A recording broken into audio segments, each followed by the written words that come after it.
Hello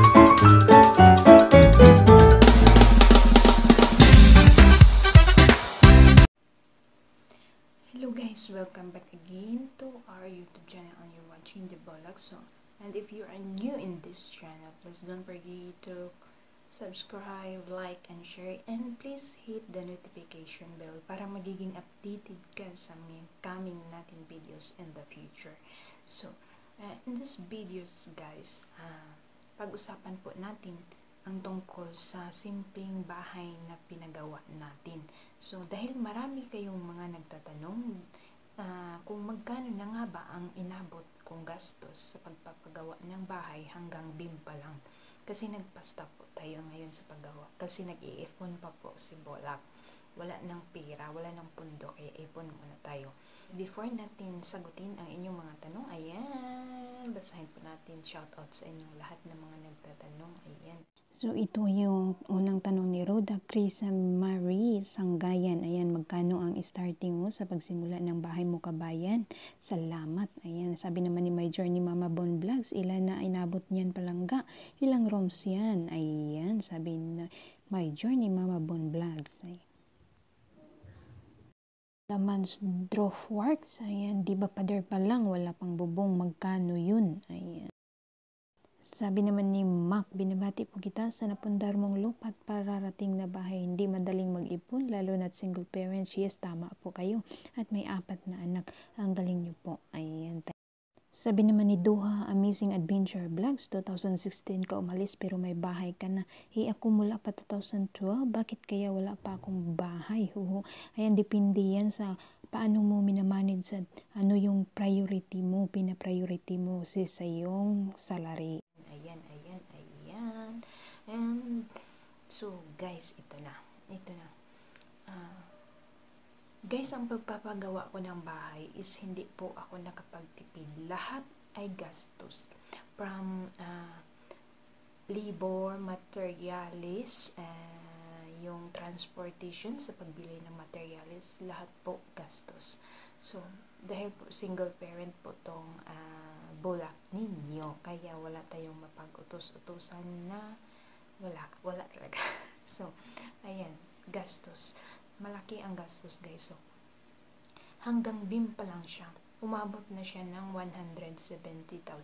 Kasi yung labor is 40% from materialis, yung labor natin. O, malaki, diba? And sabi nga nila is mas mura daw yung nakuha ko kasi yung iba daw is 50% from materialis. So, hindi biro ang magpagawa ng bahay ngayon guys. So, ganyan po kalaki na guys. And then, yung division ng ating bedroom, yung bedroom po is 2 lang. Hindi po masyadong malaki yung bahay natin, katamtaman lang. And yung ano natin, yung CR natin, yung septic tank is tapos na siya, nakasimentado na, then naka-flooring na siya.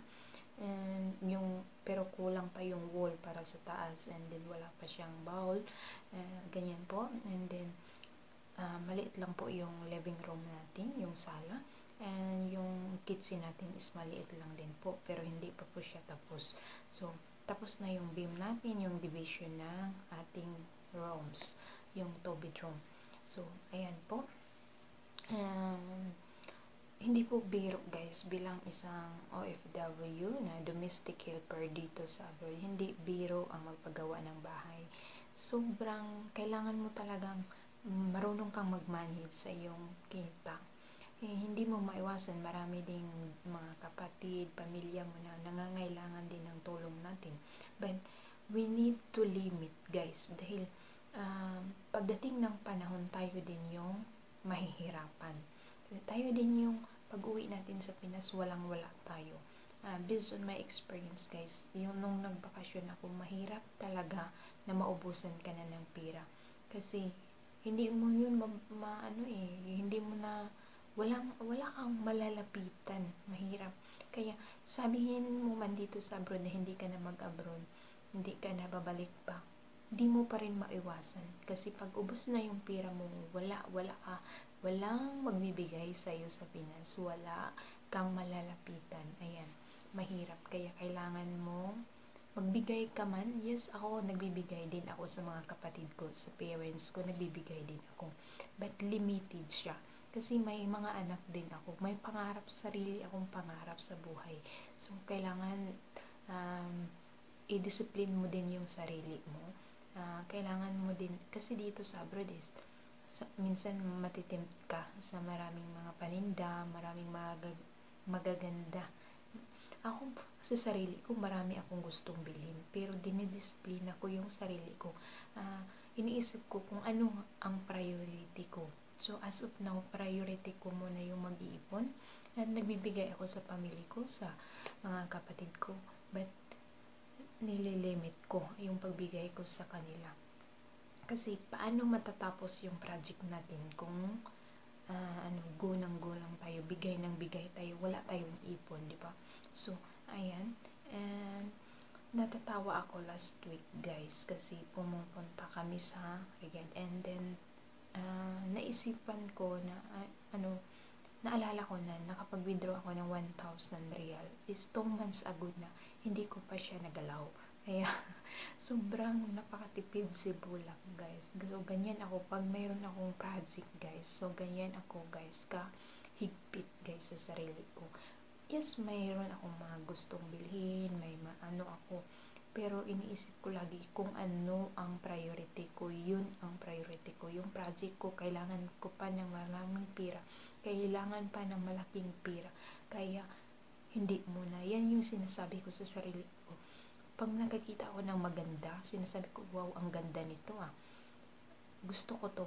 Pero, tumatatak lagi sa isip ko, oops, hindi iyan yung priority mo. So, ganyan ako, guys. So, kaya, sana ang video na to, guys, ay makakatulong sa inyo dahil ayaw ko din na, sinishare ko to sa inyo, guys, para naman makatulong or ma-inspired naman kayo. Kasi karamihan sa ating mga OFW is umuwi sa Pinas na wala din. Diba? Kasi bigay ng bigay lang tayo. And hindi tayo nag-ipon sa sarili natin. Hindi tayo nagtira sa sarili natin. So, kailangan din tayong magtira sa sarili natin, guys. Kasi, hindi tayo habang buhay dito sa abroad. Hindi tayo habang buhay. So, hindi tayo always healthy. Kailangan din natin magpahinga. Kasi iba ang buhay dito sa abroad at iba ang buhay natin dun sa Pinas. So, mas maganda na dito ka sa abroad, mayroon ka nang na-invest at mayroon kang nakikita sa iyong pinaghirapan. So, ayan guys, huwag na po tayong masyadong pagpahaba pa kasi medyo mahaba na. And thank you so much for watching, guys, and don't forget to subscribe, like, and share this video. God bless!